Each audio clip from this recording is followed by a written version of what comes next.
Before opening today's position, let's quickly recap the journey. Back in April, I opened my very first $100 options trade on XSP and collected $15 in premium. As the market moved against my original bullish position and challenged my strikes, I simply let the mechanics take over.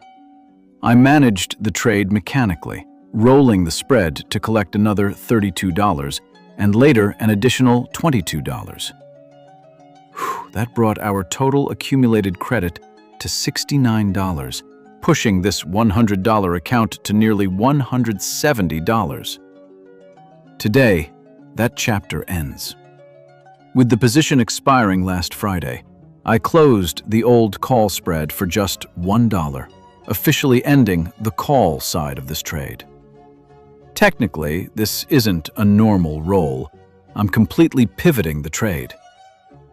XSP is trading around 746, so instead of selling calls above the market, I'm moving below it to sell puts. At the end of the day, this account is all about testing different strategies and seeing how they play out as we grow. There's no room for emotional attachment to one direction.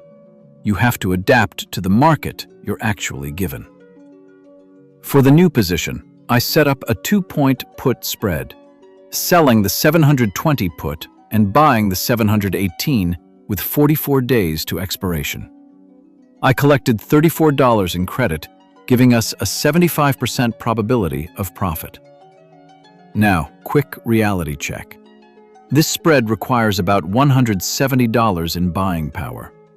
Even though it's called the $100 challenge, the whole point is growth. We're reinvesting every dollar of premium to compound these wins and mechanically scale the account without adding any outside cash.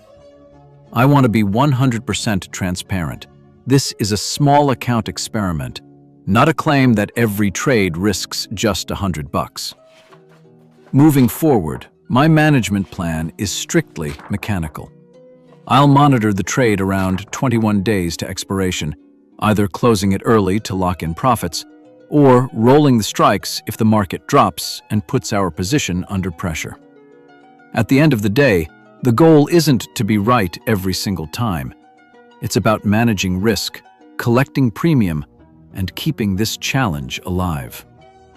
We've officially shifted from selling resistance above the market to selling support below it. The next chapter is live, so let's see if adapting to the trend turns this into a consistent winner.